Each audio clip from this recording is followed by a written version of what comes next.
আজকে বাসাতে সাদা বিরিয়ানি রান্না করলাম, ভাবতেও পারিনি এত টেস্টি হবে। তো চলো সাদা বিরিয়ানিটি কিভাবে রান্না করলাম রান্নার প্রসেসটি তোমাদের জানিয়ে দিই। খুব সহজে যদি বাসাতে বানানো যায়, কিনে খাওয়ার কি প্রয়োজন। হ্যালো এভরিওয়ান, আসসালামু আলাইকুম। কি অবস্থা সবার, সবাই কেমন আছো? সাদা বিরিয়ানি তৈরির জন্য এখানে আমি সব মশলা নিয়ে নিয়েছি।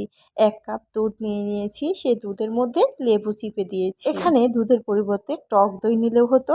এবার মাংসটা ম্যারিনেট করে নিই। মাংস ম্যারিনেট করার জন্য মাংসের ভেতরে সব রকমের মশলা দিয়ে দিয়েছি, তারপর লবণ, এখানে দিয়ে দিলাম বিরিয়ানি মশলা।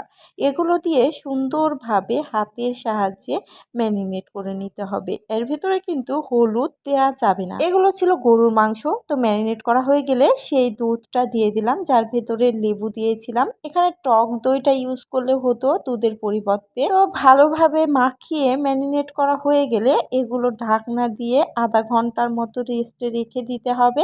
এদিকে রেস্ট হোক আর এদিকে অন্য প্রসেসগুলো আমি সেরে নিই। তো প্রথমেই আমি এখানে আলুটা ভালোভাবে ভেজে নিচ্ছি। আলু ভাজা হয়ে গেলে তার ভেতরে তেল দিয়ে তার ভেতরে পেঁয়াজ ভেজে নিয়ে এলাচ, দারচিনি, লং, তেজপাতা এগুলো দিয়ে ভালোভাবে ভেজে নেওয়ার পরে সেই ম্যারিনেট করা মাংসগুলো আমি দিয়ে দিলাম। এগুলো কিন্তু সময় নিয়ে রান্না করতে হবে। যতক্ষণ ধরে রান্না করবে ততটাই ভালো লাগবে খেতে। মাংসটা ভালোভাবে সিদ্ধ হলে বিরিয়ানিটাও অনেক টেস্টি হবে। সে কারণে আমি এখানে অনেকক্ষণ ধরে নাড়াচাড়া করে ভালোভাবে রান্না করে নিয়েছি।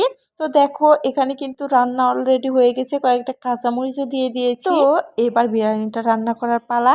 এখানে দেখো পেঁয়াজ কুচি, এলাচ, দারচিনি, লং, তেল দিয়ে ভালোভাবে ভেজে নিচ্ছি। তারপর চালটা দিয়ে চালটাও অনেকক্ষণ ধরে সময় নিয়ে ভেজে নিয়ে পরিমাণ মতো পানি দিয়ে দিচ্ছি। আচ্ছা, আমি কিন্তু কোনোদিনও সাদা বিরিয়ানিটা রান্না করিনি, এই প্রথমবারই রান্না করছি। তো কেমনভাবে রান্না করতে হয় তোমরা অবশ্যই কমেন্ট বক্সে জানিয়ে দেবে। আমি যেভাবে রান্না করছি এটা কি ঠিক হচ্ছে? তো অবশ্যই জানাবে। তো এখানে সেই ভেজে রাখা আলু এবং কয়েকটা মরিচ মানে কাঁচা মরিচ দিয়ে দিলাম। তারপর ঢাকনা দিয়ে ঢেকে দেব, ঠিক ভাতটা যতক্ষণ না হয় ততক্ষণ। তো এখানে দেখো ভাতটা কিন্তু হয়ে গেছে ভালোভাবে। এবার কিন্তু সে বিরিয়ানির কাঙ্ক্ষিত মুহূর্ত। এতক্ষণ তো রান্না করা হলো ভাত, রান্না করা হলো মাংস, এবার দুইটা মিলে হয়ে যাবে বিরিয়ানি।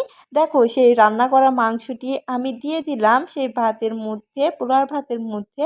তো ভালোভাবে নাড়াচাড়া করে কিছুক্ষণের জন্য দমে রাখার পরে দেখো আমার বিরিয়ানি কিন্তু একেবারে রেডি। সত্যি বলতে বিরিয়ানিটি খেতে কিন্তু অনেক মজা হয়েছিল। তোমাদের কাছে কেমন লাগছে অবশ্যই জানাবে।